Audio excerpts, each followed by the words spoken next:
1 май, деня на труда. И аз снимам видеото в 8:48, а вие би трябвало да гледате в 10:15. Нова топла бегачка в Drag Racing. Важно е да знаете в началото и на този месец, защото в предния месец доста хора са пропуснали. Така че изключително важно. Сега ще си покажа всичко. Само искам да ви напомня много набърчка се абонирате за канала, харесате видеото, доставите ни коментар отделно. Защото, знаеме, 1 май се пада четвъртък, после само петък, някакви почивки неща, после 6 май, някакви такива неща. Така че ако сте се застъпили всичките почивни дни, очаквайте пред всичките дни видеа и шортове.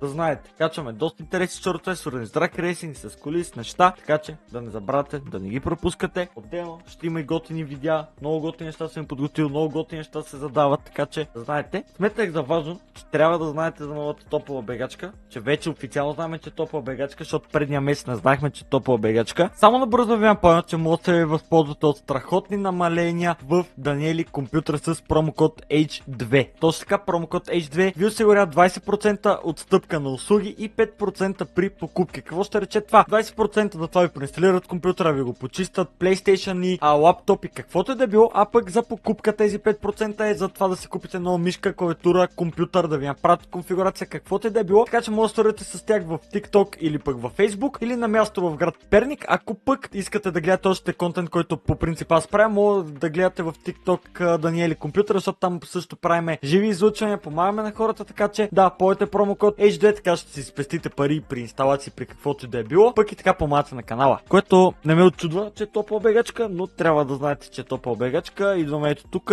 отиваме на Teams, отиваме на новият ни T-клас, който ни е стария познат и виждате какво има тук. Mercedes AMG GT. Аз ви препоръчах, че най-вероятно това ще е новия топ. За тук за слаб, не знам дали е за слаб, дали е топ, но със сигурност за сток е топ. Ако знаете, пишете долу в коментарите дали и тук са се променили вече нещата и имаме нов топов двигател за слаб и за сток, но Viper отново си замина. Точно така, Viper отново си замина. Този Viper няма никакъв късмет, явно просто от Drag Racing са решили, че е време да го премахнат. Пак беше за малко топов тук в T-клас, това, но хората просто решиха. Между другото и поздрави на Данката, защото гледаме, че е първи тук на стока. Да, това е новата кола Mercedes AMG GT, помежду другото аз ви казах, че най-вероятно ще е топова. Аз я взех, помежду другото аз взех колата, чакайте, ето я колата, аз съм я взел, но най-вероятно няма да имаме ресурс да направим. Или пък ще имаме.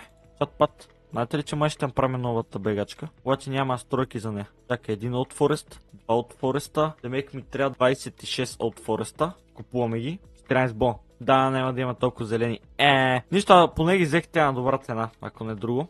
Опа, къде беха? Поне, ако не друго ги взехте на добра цена, нитрото на добра цена, но не 19к. Там...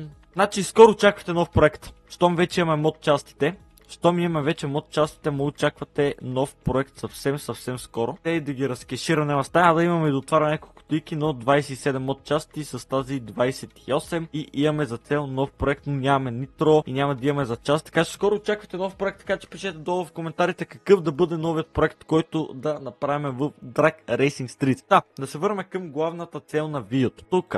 Сега, като цъкна, виждате, че още ми пише 5 часа да ми се таковат наградите, това. Но, по принцип, практиката показва. Сега надявам се да не ви излъжа, така че му пишете в коментарите. Аз ще го видя след 5 часа, но не мога да чакам да ви пусна след 5 часа видеото. Идеята разберете веднага, на после си изпълнявате мислите, когато сме на ето такъв дълъг договор до 30. До 300, извинявам се, до 30. Чакайте, че още малко поспинквам. Като сме тук на такъв дълъг договор до 300, колите имаме право 2 последните месеца се пробваме. Сега аз вече като съм я взел, на мен няма да ми я даде.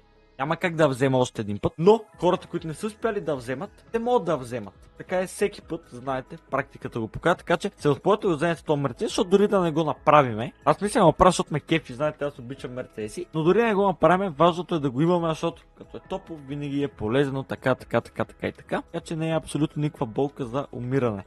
Много съм доволен, че успях да фана мод част на толкова тънка цена, в смисъл 3200. Чакайте, че съм така от 3200, това е уникално ниска цена. А тук ама от тея нямаше части, от тея са били на 300 можел и от тях да взема. Не, аз ще си чакам в началото на месец и така ще си кампат части на доста ефтино. Да видим какво ще ни се падне по другото. Чакайте, не имаме шанс за нитро. Така, първо тук, да видим какво ще ни се падне. Дай, нещо полезно.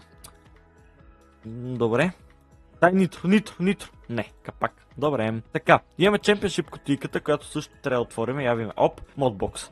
Защо па? Защо ли се чудом? Дай нещо хубаво този модбокс. Green Book City. Добре, това поне е скъпо. Аз най-вероятно няма да правя друга Green Book City кола, така че направо това ще го пусна да се продава, защото е на добра цена. Green Book City кола няма да правя, защото както знаете искам да събера всичките значки от това да направя абсолютно всяка една кола. Чакайте, дори кутийки бях ли ви приготвил? Не, дори кутийки не съм ви приготвил. Да, започваме да минаваме мисиите за Мерцедес. Аз съм ги минал, но вие все пак може почнете да ги минавате.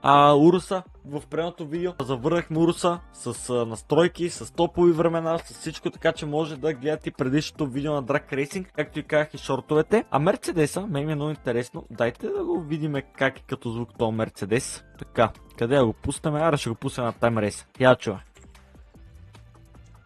Добре пали. Сега тук време не очакваме на Мерцедеса, защото той сега ще си загре твърде много гумите. Но той е доста колнест като по-шо сток. Сега ще имаме двигателя му, дали го има в марките и някакви такива неща. Оп. Това не се иска гумите, чата. Гледайте, оп. Оп. Аха. Готина като визия. Искам вие кажете долу в коментарите какво смятате за визията. Колко правки?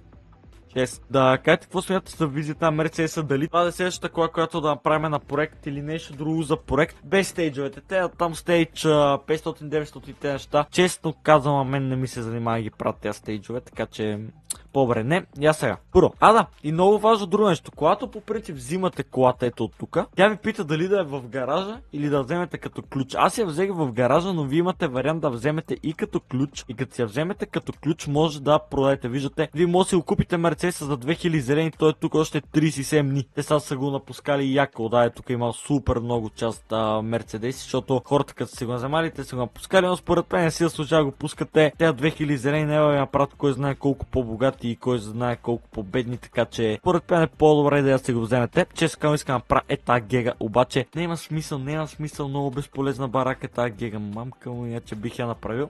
Мерцедеса, да, и като ключета мога да го вземете, да го сложите тук и някакви такива работи, но според мен изобщо не си заслужава това нещо. Мерцедеса, мога ми напишете само в коментарите дали е и за те слаб топов или не за тези топове, защото така не мога да преценя като просто да гледам. Да щехме видим дали в маркета го има самия двигател или все още е в очакване. Така, те само Viper. Точно така, само Viper-чето го има тук, и то Raptor, че той стана ефтин.